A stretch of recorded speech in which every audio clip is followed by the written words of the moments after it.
Aujourd'hui, je vous emmène à la rencontre de Rémi Avetz. Rémi, c'est le chef pâtissier autodidacte des restaurants La Bijouterie et Sapna à Lyon, dans le quartier de la Martinière. Restaurant avec un fort parti pris autour du local, des produits de saison, du bio. Il nous fait perdre nos repères. Vous allez voir, c'est hyper intéressant, très original. Je vous emmène pour le découvrir.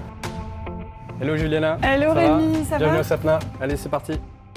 Alors moi je suis le chef pâtissier du restaurant donc ici à Sapna. On a ouvert ça ensemble ici il y a maintenant 3 ans. Comme vous verrez, on a 2 salles, 2 ambiances entre guillemets, la salle un peu plus froide de la cuisine et l'autre salle du bar à dessert qui est un peu plus chaude. Je suis tombé amoureux de la pâtisserie un peu par chance. Je suis rentré dans un restaurant à Lille, j'ai aimé la finesse, j'ai aimé ce qu'on pouvait en faire. J'ai vécu à Londres pendant pratiquement 9 ans. Ça a été un moment assez clé de ma vie où j'ai pu aller chercher des idées, des techniques, des traditions. Tu fais fondre un peu les frontières entre le salé et le sucré? Pour moi, il n'y a pas de frontière justement. Je pars du principe où mes desserts sont pas des desserts, ce sont des plats sucrés. Vous êtes assez engagé quand même dans vos On est très restaurants. engagé, on essaye un maximum. On sait qu'on a une cuisine un peu de voyage. On travaille uniquement avec des fruits et légumes de la région, quasiment bio. Ok, bon, on a hâte de goûter. Et ben on va aller voir ça, c'est parti. On y va. Alors voilà, ici on est au bar à dessert. Le but vraiment c'est qu'il y ait une expérience qui se crée au niveau du sucré. Qu'est-ce que tu nous proposes, Rémi? On va tourner autour de 2 produits.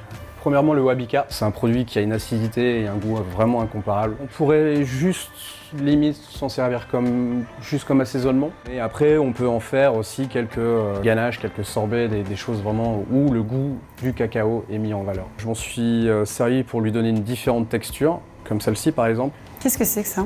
C'est un Wabika qui a été soufflé et cristallisé. C'est croquant. Ça va vraiment apporter une texture très sympa au dessert. Et le deuxième, ce sera la sobressada, qui est une charcuterie catalane.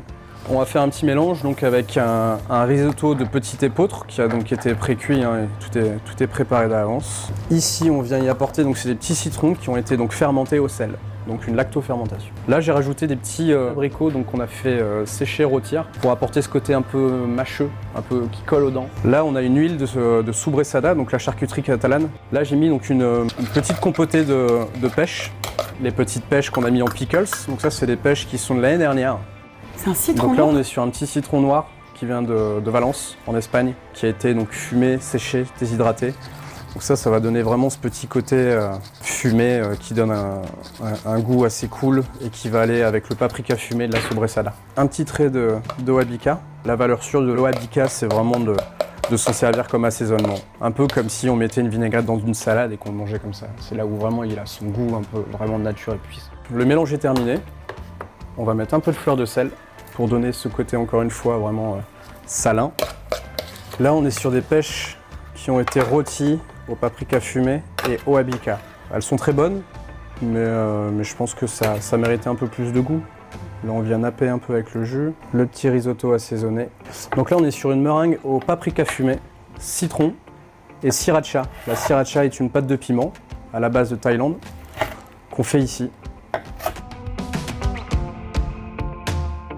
Et donc là, on retrouve le Wabika qui a été donc soufflé. Ici, donc, je vais y mettre une crème glacée que j'ai faite avec la poudre de sobressada, donc, que j'ai fait déshydrater. Je vais également y mettre un peu de citron pour apporter donc, cette acidité et en même temps cette amertume, de la sriracha et du paprika fumé. Donc là, on va vraiment jouer sur texture et température. Ensuite, je vais venir saupoudrer de sobressada déshydraté. Donc c'est quoi ce chocolat? Donc là, je mets le Wainia de chez Valrhona, donc chocolat blanc bio que j'ai toasté, fumé. Je viens napper et assaisonner. Et pour terminer, le Wabika qui a été donc soufflé. Waouh, magnifique. Donc j'essaie d'avoir tous les éléments dans la même cuillère sur conseil de Rémi. J'ai l'impression de voyager avec ton dessert. C'est le but. C'est incroyable. Je ressens des textures croquantes, des textures moelleuses, chaudes, froides, en poudre. Le sucré rôti, hyper gourmand de la pêche. Wabika dans le produit lunaire, ça c'est juste addictif en fait. On jette rien. Bah je finis tout alors. Incroyable. Merci Rémi pour ce dessert qui a bien réveillé mes papilles. Pour toi, ce produit Wabika, il va changer quoi demain dans ta façon de faire de la pâtisserie? Valrhona m'a donné l'opportunité entre guillemets de pouvoir avoir un petit jouet en plus et de pouvoir m'amuser avec un nouveau produit.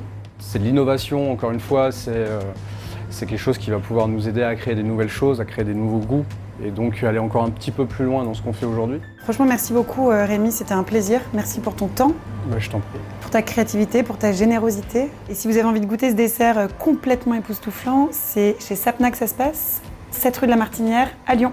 On vous attend ici tous avec impatience.